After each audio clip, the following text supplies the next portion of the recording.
Hello and welcome to the War on Error. I'm Graham Hughes. I hope you can hear me. Oh, my sound wasn't bouncing then. I'll say that again. Oh, Jesus Christ, I'm getting an echo. Just one moment while I adjust my wellies here. Obviously, we're having some technical problems. Sorry about the lateness of my arrival tonight. I usually have two monitors. I have my laptop down here underneath the microphone there, and I have a monitor. It's an old school VGA monitor, but I've got a monitor here. But for some reason, the resolution is showing in 640 by 320 or something. So like the icons are like this big on the screen, and that's normally what I read your messages off.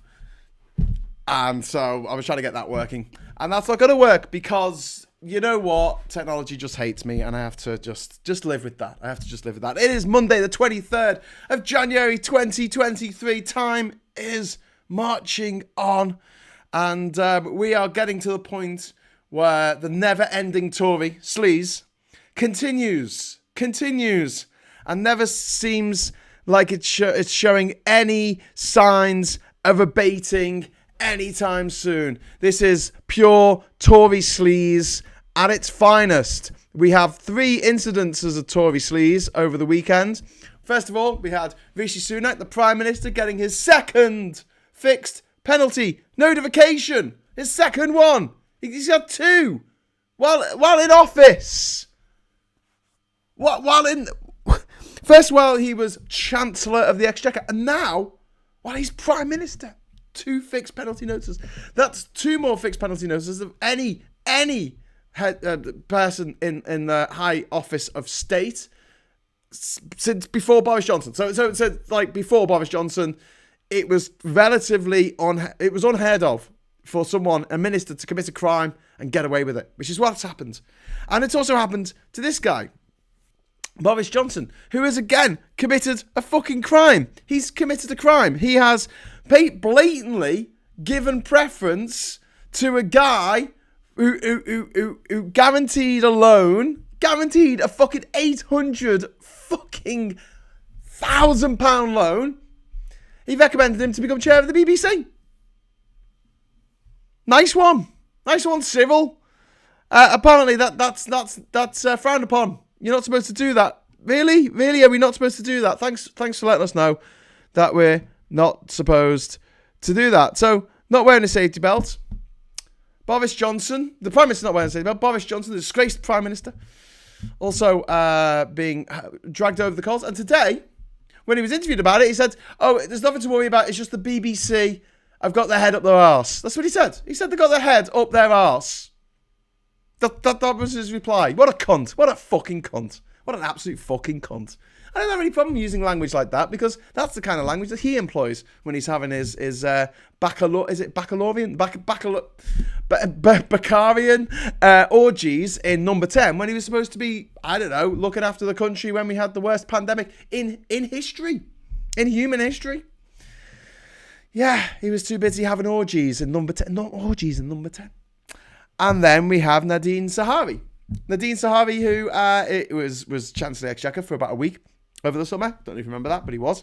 And he owed the taxman £4.7 million. £4.7 million. Because he made £27 million that he forgot to declare. Although, when a journalist blew him up about this over the summer, he threatened to sue the journalists. He didn't say, "Oh, yeah, my mistake. Yeah, better sort that." No, he threatened to sue the journalist. Rishi Sunak, the Prime Minister, little weak Rishi Sunak, said last Wednesday when he was asked about this, Nadine Sahari's tax affairs, he said, "Oh, he's got nothing to answer. He's Done everything right. He's done what." And now we're going to have a parliamentary inquiry today. It was announced. Do you know why? Because Tories are fucking lying fucking scumbags. They are lying, cheating bastards whose only mantra in life is to destroy yours. It's to make your life more unpleasant. It's to do everything in their power to take your money off you, to feather their own nests and the nests of their privately educated friends. That's what Tories do. And it's unending, isn't it? It's just never going to end. And the most shocking story over the weekend, and I don't know if you saw this, but dozens of refugee children who have been separated from their parents, probably by our fucking Home Office, who knows, have been kidnapped. Yeah, from a Home Office hotel. Kidnapped from a Home Office hotel. Scores of children. A whistleblower who works at the Home Office contracted MITI and Child Protection Services to describe children being abducted off the street outside the hotel where the refugees were being housed and bundled into cars. Children are literally being picked up from outside the building, disappearing and not being found. They'll be taken from the street by traffickers. This government is a gift to criminals, gangsters, drug dealers, perverts, paedophiles, sex traffickers, human traffickers. You name it. You name the type of rancid fucking scumbag that you wouldn't want anywhere near yourself or your family. That's who the Tories enable. That's who they enable. That is who they're helping through their vile, evil, beady-eyed Tory ways. Because that's all they know. They don't know how to create. They only know how to destroy. And I fucking hate them. I keep saying this. I don't just want the Tories beaten in the next election. I want them destroyed. I want the Tory party ground to dust and scattered to the four winds. Please. Okay, that's the intro out the way. Let's go through your comments here. We've got David first in saying hi everyone. We've got Vegan Elite saying evening all. I'm very sorry if anyone's have to comment on Facebook. I can't see the Facebook comments at the moment because of my monitor situation. So this is just the comments that are on YouTube. If you want to go to my YouTube page to watch this video, you will be able to comment, and your comments will come up on this side of the video, I hope, as I'm talking, and also it'll come up on my monitor and I'll be able to see it. Laptop, not monitor. Well, the monitor of my laptop, I guess. Evening all says Cathal. We've got Plum Duff saying evening all, nippy out there. Hope you're having a great day. We've got Vegan Leak saying happy evening all. And Graham Haller, Plum Duff. That Zahari is a rotten egg. He is indeed. They all are. They all are. You know they say one rotten apple spoils the barrel, yeah? How about 300 rotten fucking apples, eh? How about that? Plum says, my mother-in-law got false teeth stuck in a U-bend, made for an interesting day. Oh, my word. Evening, everyone. Watch 2 streams at once, says Mad Monk. That's a good way to do it. In the last 12 months, Boris has spent more time in Kiev than in his own constituency. Yes, very interesting. And maybe it's something I should... Honestly, if it's a bit of a pain. I know I keep going on about this, but if I have both monitors working, I would have the opportunity to split screen and show you some of the headlines today. So essentially, just take it as read, as there's like, say, 10 or 12 newspapers that come out in the United Kingdom every fucking day. And they're all pretty much various shades of shite, but some are more shite than others. And what was really interesting is every single one nearly had a picture of Boris Johnson on the front. Now, the difference was that the sensible newspapers, to some extent, the more left-wing leaning, or the independent newspapers who don't have to rely on Rupert Murdoch, the Barclay brother, or Lord Rothermere, the fascist, telling them what to do. They printed a picture of Boris Johnson saying that he had given this money. He'd been given a loan of £800,000. People are asking why? Why get a loan? Why is he getting these loans off his friends all the time? Why is he getting other people to pay for his wallpaper? And I don't know if the people who are asking these questions are being disingenuous, or they are really that thick and they only got into the position that they're in as a presenter on TV, or a journalist, or a news interviewer, or whatever, because they went to the right school. That's my theory. I know you know that's my theory, but that's my theory. But I would like to point out, you don't pay tax on loans, okay? So if you've got no money, and then suddenly you've got £1 million, right? But you earned that money by, I don't know, breaking your back down a fucking mine, chipping away at coal all fucking year, then you get taxed on that. Probably about 40%. So 400,000 of that £1 million that you earn will go in tax, right? Income tax alone, right? You get a loan out, you don't pay tax on that. You don't pay income tax on that loan. So you can do the same thing with that money. You can go and buy a house. You can go on holiday. You can buy some clothes. You can buy some cocaine. Whatever the fuck you want to spend your money on, that's fine. It won't be taxed. That money is yours, all of it. And if you don't pay it back, well, that's between you and the person who lent you the money. You know when they talk about money laundering? Yeah, well, this is another fucking level. This is allowing the very richest people in society to live without paying any income tax whatsoever. And it's not just Boris Johnson who does this. Trump does it. Elon Musk does it. Every cunt you've ever fucking heard of who has a bit of crust fucking does it. What they'll do is they'll go to the bank and say, I'd like to borrow £1 million, please. And the bank goes, okay, you're worth 50 billion. I'll give you £1 million. And then they go out and spend that on a jet or something. They pay no income tax on that loan. That's the important thing. And then they can pay the loan off using dividends from their shares, which they probably don't pay any tax on either, because they've got it all set up in little tax havens around the fucking world. Because all these little cunts want to do is avoid paying tax, because tax is for the little people. There has been the biggest transfer in wealth from the squeezed middle to the fucking upper echelons, the 0.1% in the last 10 years than ever before in human history. I'll say that again. Ever before in human history. And this has been at the behest of Trump and Johnson, the Tories, Erdogan in Turkey, in fucking Italy, under the fucking dickheads over there, Bolsonaro in Brazil, under Duterte in fucking the Philippines. All these right-wing populist bastards have all ensured that the poor have got much poorer, the people in the middle have got much poorer, but the mega rich have got even mega richer. And they've not done that by their hard work. I'll tell you that now, they've not done it via their hard work. We need wealth taxes. That's what we need. We need wealth taxes. Fucking, I don't know, now. We need them yesterday. We need wealth taxes. Tax these motherfuckers on the money they've got and redistribute that to normal people via public transport, which should be free. I'll explain a little bit more in a moment about public transport, because I want to talk about the Fabian conference that I attended this weekend and some of the things that came of that. But just like the investment in public transport would be nice for the rest of us who can't afford jet planes to fly us from fucking Blackpool to fucking Scarborough, or wherever that little arsehole fucking Rishi Sunak went last week. Anyway, talking of trickle-down economics, someone's just dropped me a super chat. Thank you very much. It might be Regan Elite by the looks of it. I might get this wrong now. Let's have a look. It is Regan Elite. See, I saw that from the little thumbnail picture. Labour message to voters. They lost 200 children. Yours could be next. Vote Labour. They lost 200 children. Thanks for the super chat. Fucking hell. 200 kids. Like, why would anyone vote for these pigs? Why would anyone vote for these vicious cunts? Like, why would you? Unless you're a vicious cunt yourself. Unless you are one of the most evil motherfuckers ever to walk this fucking green earth. Why would you vote for someone who is evil? Demonstrably evil. There was a story this week in the iNews. And it's about this guy from fucking Cornwall, or one of those cunt places that voted for Brexit. And he was a fisherman, one of those cunt fishermen who voted for fucking Brexit, because Boris Johnson came to see him and told him that his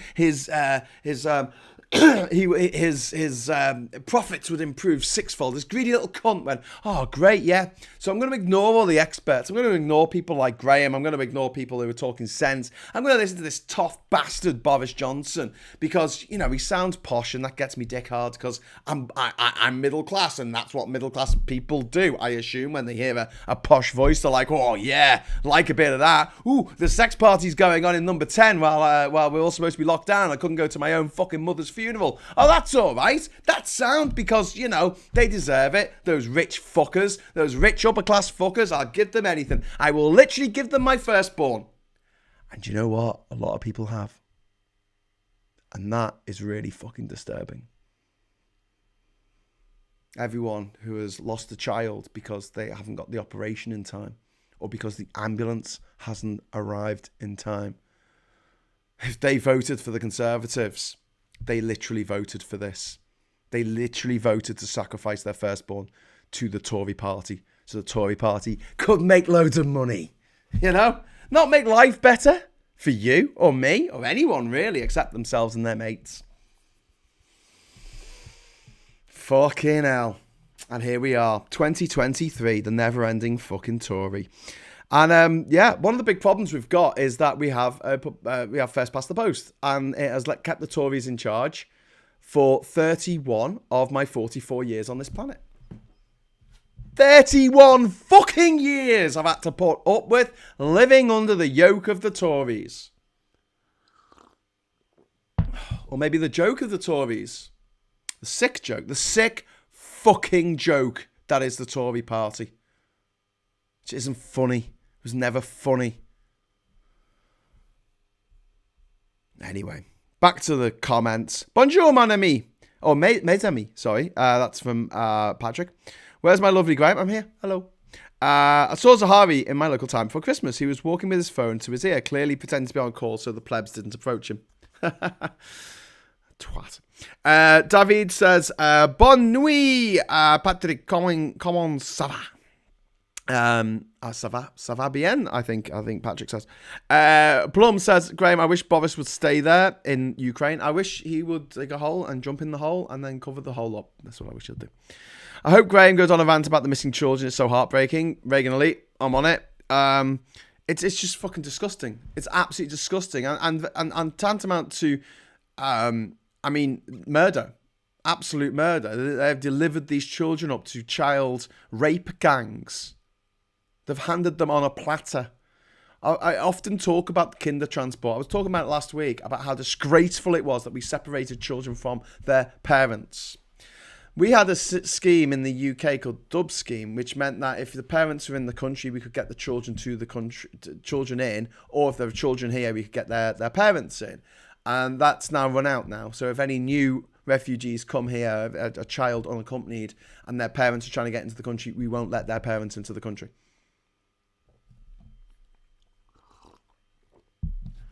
Are we the baddies? Yes, we are the baddies. Because at the moment, we are being run by fucking Nazis. And I say they deserve everything that comes to them. Fucking everything. And I take nothing off the fucking menu of that. The first thing, they should be out of office. The second thing, they should be in fucking jail. Jail for tax evasion. For not just breaking the ministerial code, breaking the fucking law on multiple occasions. For embezzlement, for fraud, for being frauds, for costing the British taxpayer 44 billion. Just in the fucking 2 weeks or so we had Liz Truss and that crazy fucking chancellor. 44 billion. If you went into a bank and stole 44 billion, they will throw you in a hole and you would never see the light of day again. If you stole 44 million, they would throw you in a hole and you'd never see light again. If you stole £440,000, you would be thrown in a hole and you would never be seen again. Fuck me. If you were on benefits and you stole £44,000, you'll never be seen again. And these tax evading, cheating, lying fucking sacks of shit not only walk free despite their crimes, they're in charge. They're in charge of this fucking country. Came out this weekend. Do you know how much economic damage Brexit has done? Yeah? Yeah? Here's a little soundbite for you to shout at your stupid fucking racist uncle or your stupid fucking racist neighbour. 15 years! That's right, boys and girls. 15 years. That's how long it's going to take our economy to recover from Brexit.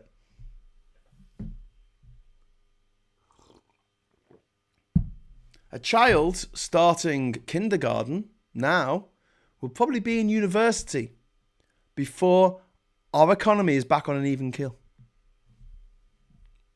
15 years. Oh, plus the 7 years that we've already lost to Brexit.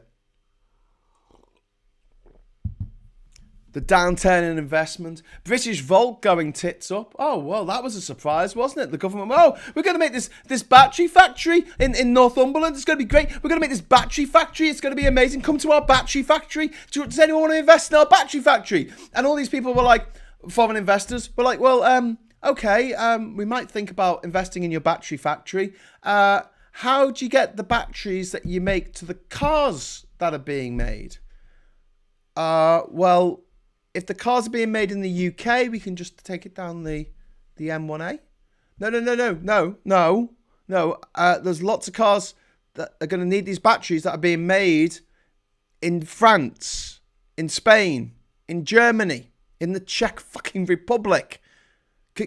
How are you going to get the batteries there? Oh, well, you know, it's simple. We just basically we drive it down to Dover. We get we pay some money. We do a lot of paperwork. We get a freight forwarder.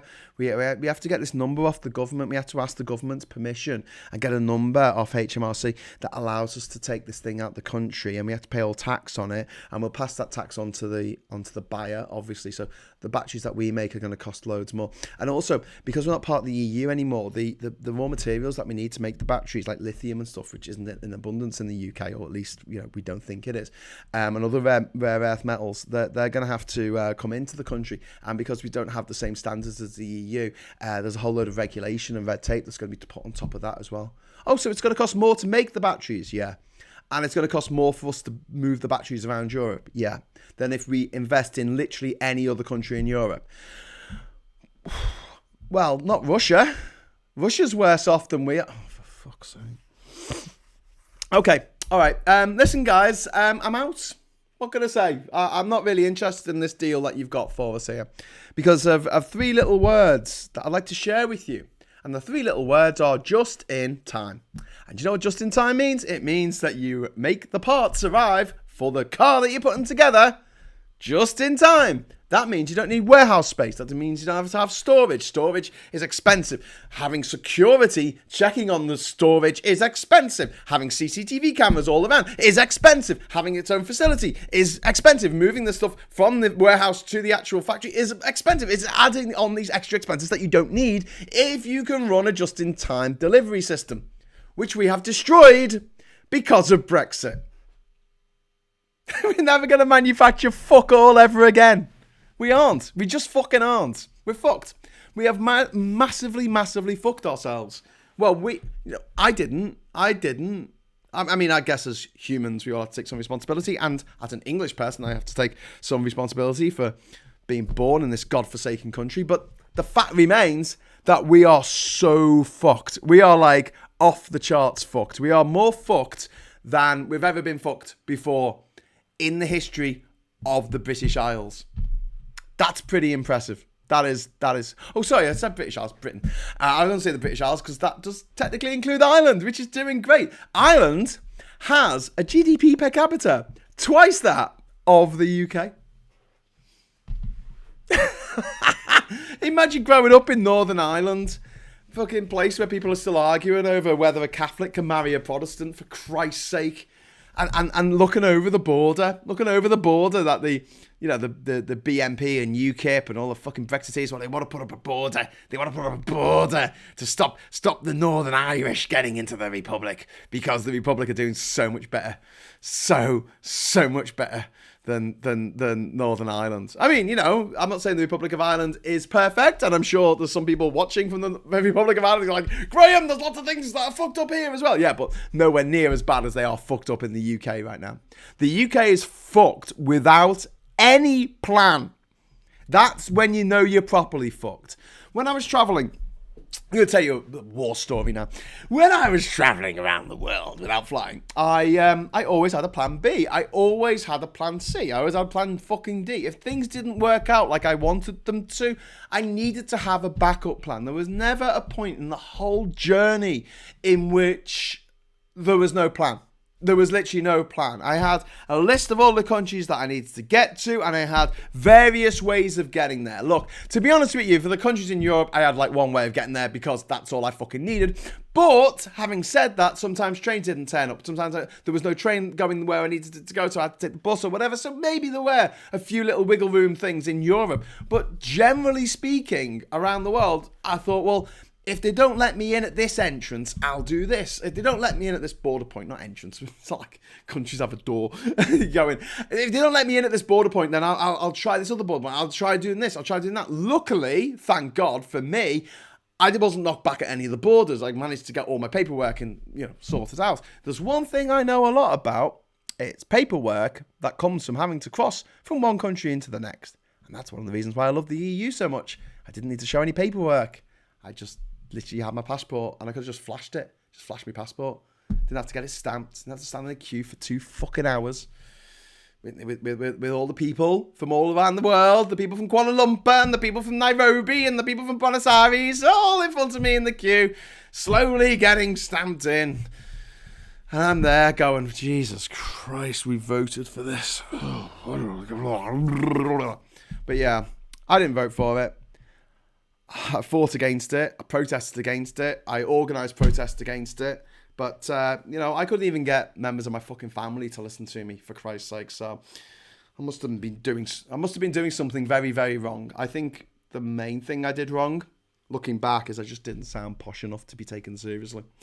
I needed to be sound a lot posher. I needed to sound like Jacob Rees-Mogg, who sounds like he's had a fucking stroke. He sounds like someone who's been played at half speed. Hello, I'm Jacob Rees-Mogg. Oh my God, his voice is just so punchable, along with his face. Alexis has dropped £1 into the super chat. Thank you, Alexis. Top bloke. Thank you. Appreciate it. Right, going to just quickly run through some of the messages, because obviously I've been rabbiting on, 19 to the dozen, as is my wont. PM Rishi Whiplash. Says Ian. Boa noite. Graham, good night. Portuguese pronounced boa noche. Noche. Yeah, because like Portuguese just sounds like Spanish to me, but with a source of noise. So just hold your nose and go. Yeah. Anyway, Tufe, Jabit, Nottingham, Brian Clough, Territory. Jabit, Liverpool. Well, no, I'm from Liverpool. I don't live there anymore, but I go back quite a lot. Hi all, sorry to interrupt. We've got 2 football teams. Keep the football and Liverpool. But I'll just go into Spanish. Pero Everton tre mal. I think that's the same in French and Spanish actually. They're fucking shit, and they've sacked their manager, the privately educated Frank Lampard. Why do the privately educated keep getting into everything I have to talk about? Like, literally, all these free cunts here, they're all privately educated. All millionaires. There was a thing on LinkedIn today, and there's this woman who said, I was left as a single parent of these 2 children 2 years ago, and then I set up my own business, and I just sold it for £56 million or something like that. And Catherine showed me it, and she went, look at this. And I went... Yeah, actually, you see what I'm seeing? She's had a put before and after picture, right? And normally when you have the sort of before picture, it's like some, you've loads of weight on, and then you the after picture and you got lost loads of weight. Yay. Well done you. No, it was a woman and she was outside an obviously very, very expensive house in London. Like you could tell from the front door and the tiles on the ground that it was an expensive fucking house. This wasn't a terrace house in Middlesbrough, right? It just wasn't. It just fucking wasn't. And her 2 children were dressed in places like they go to private school. Like it was like, oh wow, you really pulled yourself up by your bootstraps there. You must have been destitute before you set up your own business. And it's just like, I hate the toxic myth of the self-made person. The self-made, no one gave me anything. Yeah, right, like you didn't claim fucking tax credits for your family, I'm sure. In the custody of the Home Office should be a bit higher standing than, look at that, we have seen to have lost another one, indeed. Paedophile come up to politicians, yes. Philip says, anyone know why Johnson had to get a massive loan facilitated by the prospective BBC boss? Philip, I stand by what I just said. It's not because he had no money. It's because he didn't want to pay tax. And it's just the best way to not pay tax is to take loans off people. Banks, individuals, whatever. You get a shitload of money. You don't have to pay tax on it. You get to keep it all and spend it on whatever the fuck you want. And also, the person who facilitates it gets a job in the BBC as fucking chairman of the BBC. Oh yeah, and he went to private school as well. He went to Merchant Taylor's down south, not the one in northern Liverpool.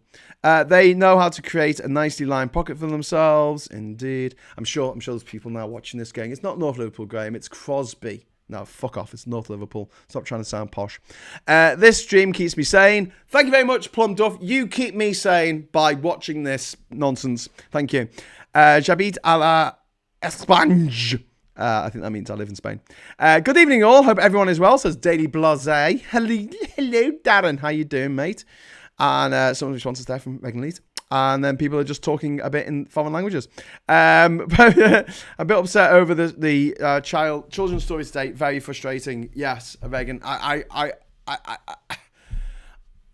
was actually after the Fabian conference. The people that I was there with, we went to the pub around the corner afterwards, and it was one of those situations where we're all talking about politics and stuff, but as we're talking, we're getting like text, alerts on our phones, and one of them was that. One of them was this story had just broken in The Guardian about this horrific situation in which apparently over 100 children were kidnapped from Home Office care. Now imagine if it was a school. Imagine if those kids were at a British school and 100 of them were kidnapped. British kids. I mean, that would be front page news of everything forever. Forever. We'll still be talking about it in 50 years' time. We would be. Because it would be so sickening and shocking. And the most shocking thing is how people don't care because they don't see these children as real human beings. They don't see them as children, innocent kids, because they happen to have been born at another particular coordinate of longitude and latitude, which somehow makes them, in the eyes of these motherfuckers, these Tory voters, Brexit voters, you name them, call them what you want, it makes these people subhuman and not worth caring about. And that just sickens me. It's when I get to the point that I just think we need to have a revolution. We need to get rid of these fuckers out of power forever. They must never, ever, ever come anywhere near the levers of power. And yet the Tories are trying to, with their 25% of the people who still say they're going to vote for, and they hope they're going to magically win the next election by using voter fraud as their shield to say, oh, it's all fraudulent. Just pull a Trump. Yeah. Jesus Christ. I don't think the Tories quite understand just how dangerous it is having over 1 million people in this country with absolutely nothing left to lose.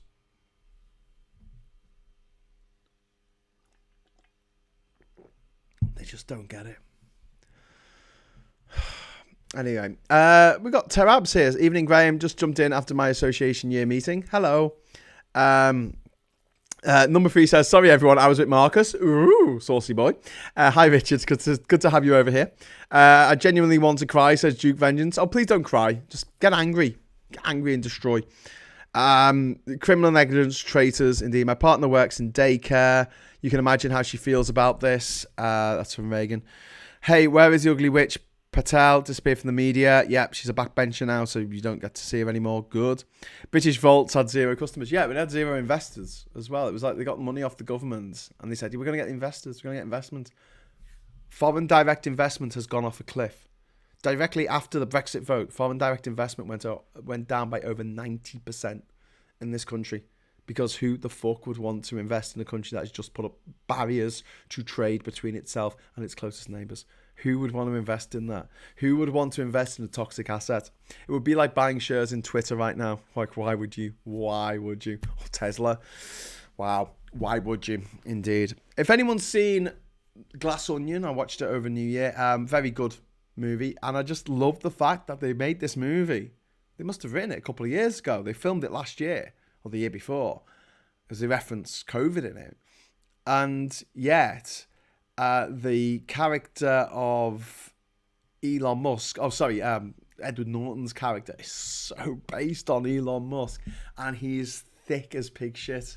But he does all these things to make people think that he's a genius, but he's not. He's actually thick as pig shit, which has been proven thus by the fact that Elon Musk bought Twitter for $44 billion.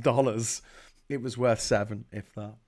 And he's made the worth of it go down, but not just the worth of Twitter, the worth of Tesla as well, by his own stupidity and by cuddling up to the right. Now, what I would like to see is Boris Johnson going bankrupt, Trump going bankrupt, Alex Jones, I think he's already going bankrupt, that fucking horrible Andrew Tate, chinless motherfucker, you know, that weird little goblin guy with no chin who all these little fucking teenage boys look up to because, I don't know, fucking teenagers are weird. Him going to jail forever. And yeah, Elon Musk going absolutely fucking bankrupt. I want to see him on the fucking streets like the two old men in trading places. And you know what? That would be great. That'd be great. And we can have this slogan, which is not woke, go broke. Yeah, you've been cancelled. Oh, cancel culture come for you. Oh, boo-hoo-hoo-hoo-hoo. Have you been cancelled? Oh, you poor little thing. Oh, all I did was commit major crimes. All I did was defraud these investors. All I did was fucking say that these children who were brutally murdered didn't exist. Is that a crime? Ah! Jesus. Not woke? Go broke. I'm woke. Woke as fuck, motherfuckers. And I'll fight anyone who says I'm not. Right, anyway, Ernie Burns leavers didn't have a plan A. That's very true. Brexit has a lot of similarities to communism. If you talk to a diehard communist, proper little Marxist, sometimes meet them at parties, along with the anarchist who doesn't want to clean the sewers. It's always funny that. You meet an anarchist at a party, you say, who's going to clean the sewers? And they never give you a good answer to that. Because how much do you have to pay someone in an anarchy to clean the fucking sewers? Because I'm not going to fucking do it. I don't care how much money you fucking pay me. I'm not going to clean the fucking sewers. Just not my job that I'm going to do. Anyway, yeah, but you meet communists and they're like, it's a good idea on paper. Spoiler alert, it's not a good idea on paper, okay? I know this sounds really arrogant and conceited for me to say, oh, it's just not a very good idea on paper. It's not a good idea on paper because it relies on people not being greedy. Unfortunately, as we keep seeing, half the population, greedy little fucks. If everyone was nice, if everyone just got along, we could have a communist revolution in which nobody died and the people in charge ran the place for the will of the people, rather than themselves building palaces and just eating caviar for breakfast, which is how every single communist state that's ever existed in the world ended up. A fucking totalitarian fucking nightmare in which children grassed on their parents, neighbours grassed on their neighbours, fucking people were thrown in jail for little or no reason for criticising the regime, and people tried to escape, so they erected walls to keep people in. The Berlin Wall wasn't there to stop people from West Berlin getting into East Berlin. There was fucking graffiti all over the western side of the wall because you could just walk up to it. No one was trying to get into East Germany. People were trying to get out. People were trying to get out of East Germany. They were trying to get out of East Berlin. And people died. Dozens of people died trying to get over the fucking wall. There was no graffiti on the eastern side because if you went anywhere near the wall, they'd fucking shoot you. Yeah, communism. Yeah, baby. Thing is, communism is a bad idea. It's a bad idea on paper, and I know it's a noble cause. Yes, very noble, very noble. But the sad reality is, it employs, and it was written 50 years before fucking human psychology became a thing, and it's very telling. It doesn't take into account human psychology, unfortunately. Unfortunately. Having said that, this is not a zero-sum game. I am not a fucking dyed-in-the-wool capitalist. Oh my God, I've got to make money. Everything is about making money. Oh, I'm not happy unless I've made loads of money. I'm not a dyed-in-the-wool capitalist. I think that capitalism can only exist when it is regulated by states or by interstate agreements, international agreements, and health and safety, and fairness for all, and decent wages, universal basic income. That'd be nice. But yeah, Brexit is a lot like communism because the people who think it's great can't really explain why it's great. And they'll claim that, now they're claiming this, and it's the same thing that people said about communism. So when you said in the 1980s, communism doesn't work, look at the Soviets. People go, oh, they're not doing it right. You know, communism doesn't work, look at Cuba. They're not doing it right. And now we get this with Brexit. The only reason Brexit isn't working is because the Tories aren't doing it right. You got exactly what you wanted. We've pulled out the EU.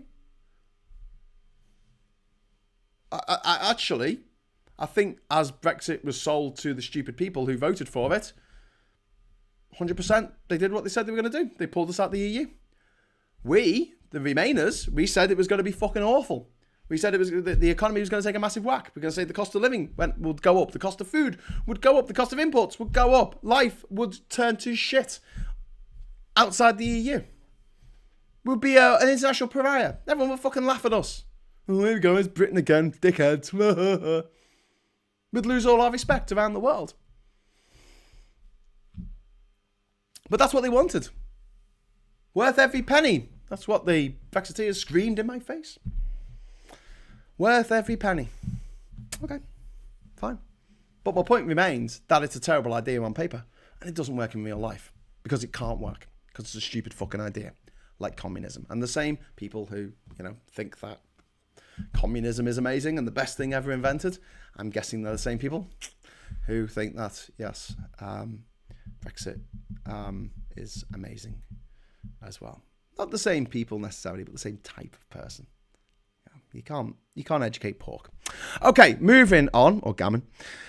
Graham run away before Anne Widdecombe comes. Plum Duff, same boat. Children have committed the awful heinous crime of being born in a foreign place. Indeed. An old lady said to me yesterday, we should rob rich people. She was so angry about all this. When old ladies got mad, it says something. Indeed. Democratic socialism. Yes, that would be amazing. Like they've got in the Nordic countries, like they've got in like Norway and stuff. Democratic socialism. Where people pay taxes. In Sweden, I think. Is it Sweden? They publish what everyone earns. So you know what everyone earns. Great. Anthony, you're not allowed to ask in Britain. In case the taxman's listening. Anthony Higgins, I saw someone post on Twitter about the missing children a few days ago, and it seemed so ridiculously horrifying that I dismissed it as made up nonsense. I didn't know how to process it, says Anthony. I know, it's off the fucking charts. Brexit means Brexit, and that part worked out just fine. It's just being a trade union of one isn't all that easy, indeed. It's absolutely revolting, says Plum Duff. Number 3 is pointing out that Julian Assange is still being tortured. Apparently, Julian Assange is being held in solitary confinement. If that is true, that is technically torture under our laws. Not under American laws, by the way. There are lots of people in solitary confinement in America. The American prison population is insane. It is absolutely insane. The incarceration levels in America, it's off the fucking charts. And a lot of people thrown into isolation, which leads to mental health problems. We know that that's happening. We know that it's fucking happening. Anyway, right. So I don't know what to say about this horrific story about these child asylum seekers being kidnapped. I mean, there's not much more I can add to it. It's shocking. It's horrific. I think we need to be talking about it more. It's not on the front cover of all the newspapers because half of them today, half of them had about Boris Johnson taking money off this guy in America or Canada via the now BBC chairman, who he selected, who Boris Johnson selected, and the other half had him in Ukraine, saying, "Oh, look at him, he's in Ukraine. Yay, keeping the British end up. Yay for Boris in Ukraine." And you subservient little shits. Like Smithers in The Simpsons. That's what they are. Mr. Burns, Rupert Murdoch there. And these little snimpering little pricks around going, "Yes, master. Yes, what did you say, master?" It's fucking horrific. So yeah, it hasn't got the coverage that it would have got had those children been British. They're still children though. They're still children. They're still children. Look, I'm going to wrap it up soon. Before I go, I'd like to just talk a little bit about the Fabian Conference this weekend. So if you don't know what the Fabians are, they were the society that the Labour Party kind of grew out of. Much like my, twin brother grew out of growth on my shoulder. No, that's not true. Hang on. Needed that. Thank you.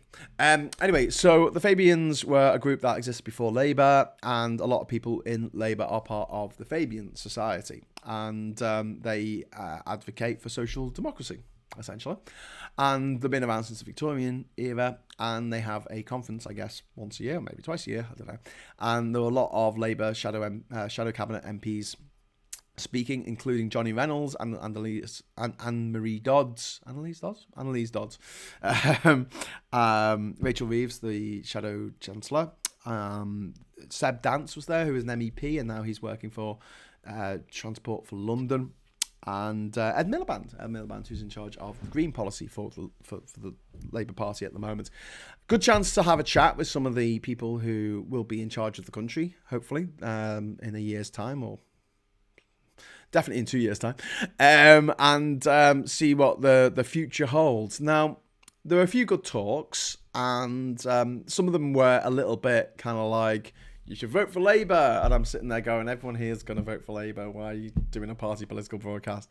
But what was good is it was a well-paced event, so there was quite a lot of room for questions at the end. And the people who were there weren't necessarily dyed-in-the-wool Labour supporters, so it meant that people asked good questions, robust questions. So when I get Labour Social off the ground, and we've got this access between influencers and Labour MPs, which is what I'm trying to set up, so we could have people like Daily Blase and Supertansky and Femi actually sitting in studio with Labour MPs discussing this kind of stuff and asking pretty hardball questions. Not like, we're going to sit there and slag Labour off, because obviously we need to get the Tories out, but we could do with helping push Labour in a more direction that we would like to see them in once they gain power. I don't want them to be Tories light. I don't think they would be anyway, but there are some policies that I think could do with a little bit of remedial action, one of which is their attitude towards the EU at the moment, and I'm hoping they're dialing back on the whole we're never going to join the single market thing, when even Tory MPs are suggesting we might want to rejoin the single market as a way of clawing ourselves out of this fucking turgid hole that we've dug for ourselves and then filled with raw sewage, with us in it for some fucking reason, because we're idiots. But one of the good talks that was there, one of the people that was there, they were talking about language and how important language is that we use. Now, look, this is my own channel, so I like to drop C-bombs and go off on one and scream and shout and call Tories scum and stuff like that. Well, she was talking about environmental issues and also social issues, and the way you put them across is really important. And I think this is something that is worth picking up on. If you notice, you hardly ever hear Tories talk about poor people. They never use the word poor. They'll use hard-working families, because everyone's a hard-working family, aren't they? You're all hard-working. Yeah, there's no lazy fuckers out there, honest. And no one wants to see themselves as poor. Whenever Labour or Keir Starmer or the Lib Dems or anyone else uses the word poor, I cringe. I absolutely fucking cringe. And this was a point that was brought up, and I was like, yes, absolutely. And then there was another point that was made, which was that we need to ban certain words. And one of the words we need to ban is the word ban. That is a really good point. So when we talk about transitioning to a green future, we need to talk about breathing pure air, swimming in crystal clear lakes, using that emotive language, positive language. What we don't want to say is we're going to ban diesel cars. We're going to ban hose pipes. We're going to ban having fun. We're going to ban any other sexual position apart from the missionary position. Do you know what I mean? It's like when you use the word ban, it always gets people's backs up because they feel like they're having something taken away from them. And so it was interesting how the language that is being used. And I think this is why the Tories are so good at language compared with Labour, because they've got all these ad people like Charles fucking Saatchi, the famous fucking wife-beating cunt. We've got people like him advising the Tory party on the lexicon to use, how to respond to different questions, and what words to never use. So I guess they've been told at some point, do not use the word poor.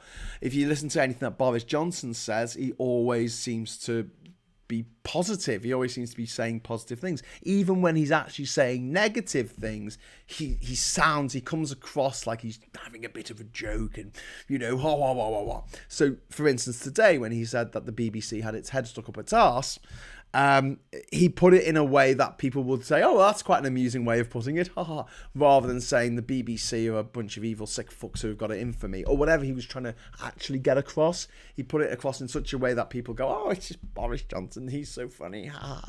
And it's important the way that we use language. And that was a really important takeaway from the conference. Also, I got a chance to actually put to Seb Dance my issue about the bus station in London, the national and international bus station at Victoria, which I have complained about for years, but I've never got any traction on this. And I got to ask a question, and I said, look, I'm from the north, and I would normally ask a question about, Northern Powerhouse Rail or HS3, but I'm going to ask a question about this because I don't think it ever gets brought up. And I spoke to Seb Dance afterwards, and I actually spoke to Seb Dance because he used to be an MEP for Labour before Brexit happened, and he was on various events that I was at. And I don't know if he remembered me or anything, but at the end, we had a bit of a chat, and he said, no one's brought that up before. And I'm like, yeah, the problem is you've got 12 train stations servicing like everywhere around the country, and you've got one bus station, and it takes so long to get from the North Circular or from, the M4 over to London. It's just ridiculous. The M25, sorry. You're better off having what they have in other countries. I said best practice in other countries like Bangkok and Mexico City, where they have a northern bus station, a southern bus station, a western bus station. It will make more sense. And what I said to him was, what I want is when I buy my Megabus ticket, I want it to have a QR code, and it gives me one free ride on the underground. So essentially I can get dropped off at Brent Cross, the end of the M1, and get on the Northern Line.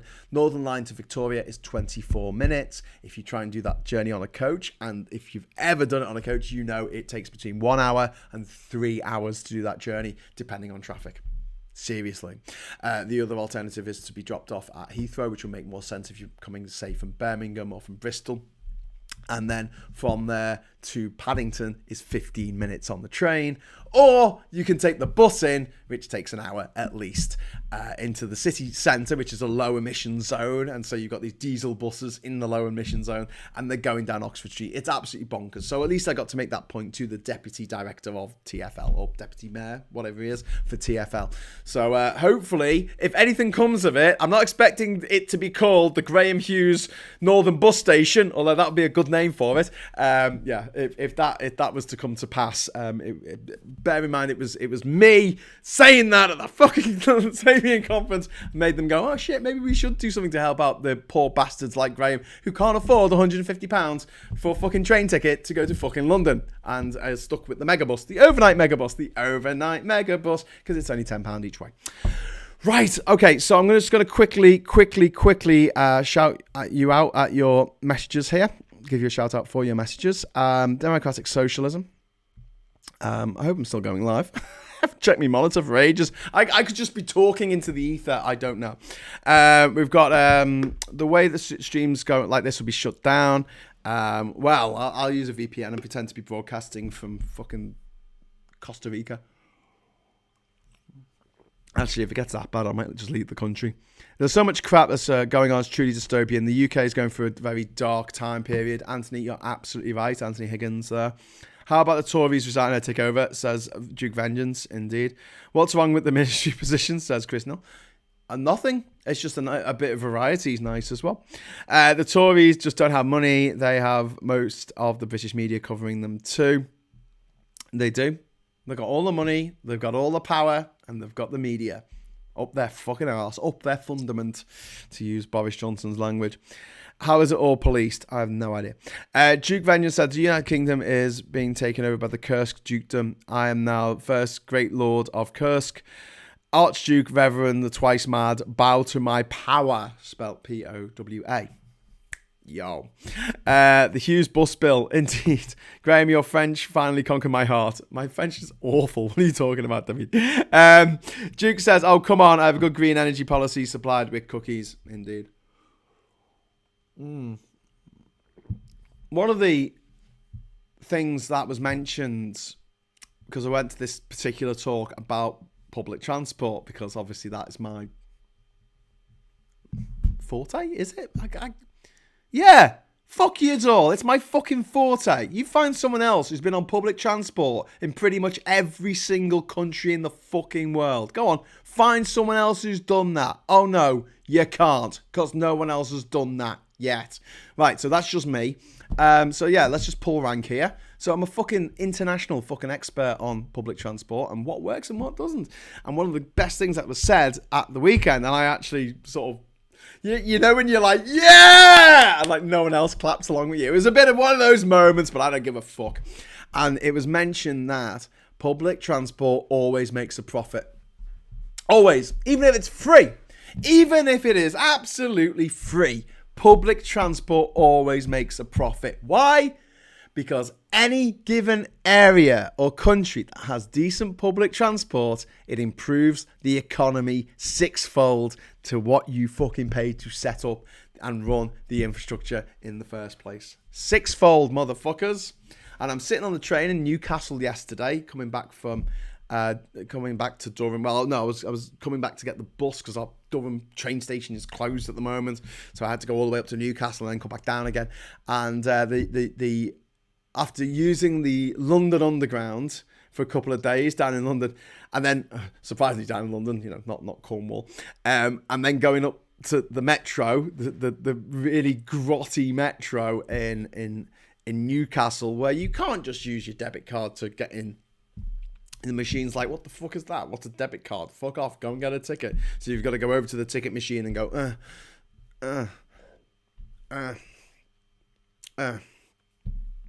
beep. Okay, that's 30 seconds of my life and never getting back.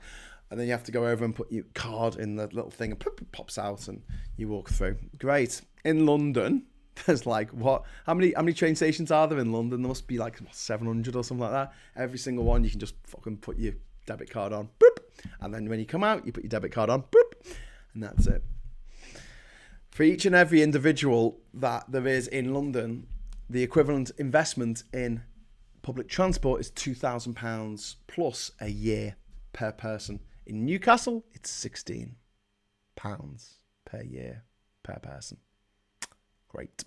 So yeah, invest in public transport. If I ever decide to get involved in government in any way or, you know, politics, I would like to be transport. I'd like to do transport. And yes, I would spend shitloads of money on it because it's fucking worth it. It's absolutely worth it. You will make every dirty dime that you spend on transport, so long as it's not some madcap fucking monorail scheme like Elon fucking Musk and his boring fucking company. What the fuck? Hyperloop, Wankerloop more like. No, as long as it's like a standard way of getting humans about in a mass transit facility, you'll get the money back. And that's why so many countries around the world, very rich countries, have spent so much money on improving their public transport, because they know that, forget about the environmental, obviously, need for this kind of thing. It's really, really, really good for your economy. When the people who live in that economy can move about, you can't have social mobility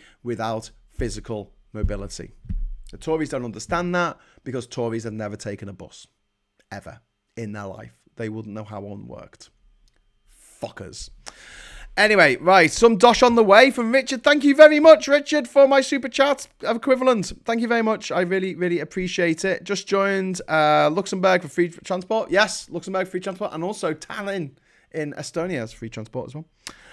What about my infrastructure projects? I built a giant tree. Well, yes, we might need that as well. Your infrastructure projects are all on Minecraft, Duke, says Pineapple Boy. Shh, don't tell them that. Oh, damn. You told them. Right. That's exactly an hour since it came online.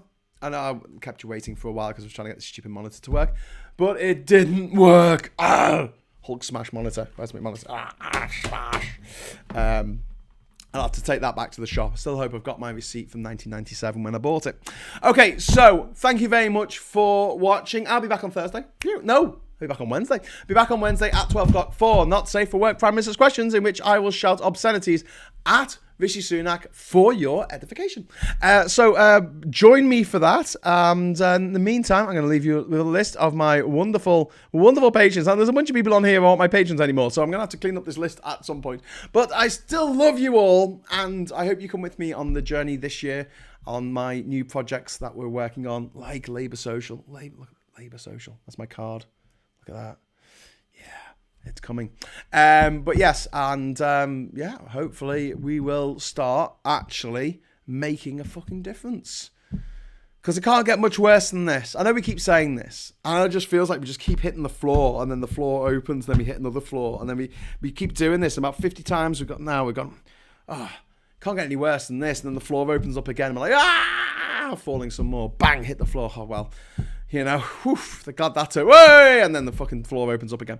It does feel a lot like that. But at some point, DVM are going to be right. Things can only get better. Because they literally can't get much fucking worse. One thing I just didn't quite fucking mention, Savage Javid, little fucking cannonball egg cunt, he said that we should start charging people for going to the GP and for going to A&E. He can go fuck himself. He can go and fuck himself until he unalives. He can go fuck himself until he is unalived and buried, and then he's dug up in 2,000 years by archaeologists, and then he's buried again. I don't know. Right, that's got to be done, because no. You are not privatising the NHS like you've done with our trains, where you make us pay for all the expensive stuff, all the non-profit making stuff, and then you rich American fucking shareholder cunt mates make all the money out of the project. Or even other countries make money out of our projects, like they make money out of our trains. Sick of it.